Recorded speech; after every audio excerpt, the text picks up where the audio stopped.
அனைவருக்கும் வணக்கம். குருவை மறந்தாலும் குலதெய்வத்தை மறக்கக்கூடாது என்பது பழமொழி.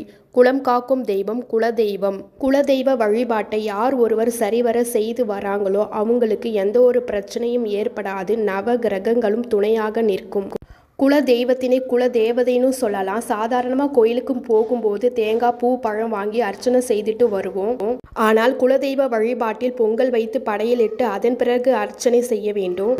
எந்த ஒரு வீட்டில் குலதெய்வ அருள் இல்லையோ அந்த வீட்டில் எவ்வளவு பெரிய மகானை வைத்து பூஜை செய்தாலும் எந்த ஒரு புண்ணியமும் கிடையாது. ஒருவர் எந்த ஒரு வழிபாடு செய்யாமல் இருந்தாலும் பரவாயில்லை, ஆனால் குலதெய்வ வழிபாடு செய்யாமல் இருக்கக்கூடாது. கண்டிப்பாக செய்து முடிக்கணும்.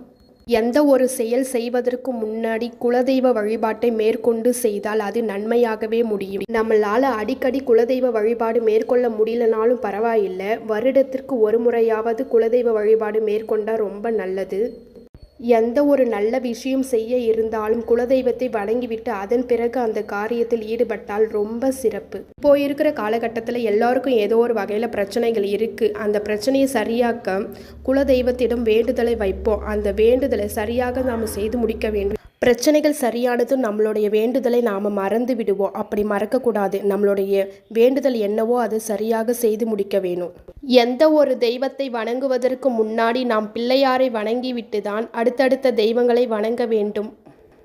பிள்ளையாரே முதன்மையான கடவுள். அப்படிதான் எந்த ஒரு தெய்வத்தை வணங்குவதற்கு முன்னாடி நம்மளுடைய குல தெய்வத்தை வணங்கிவிட்டு அதன் பிறகு அடுத்தடுத்த தெய்வங்களை வணங்க வேண்டும்.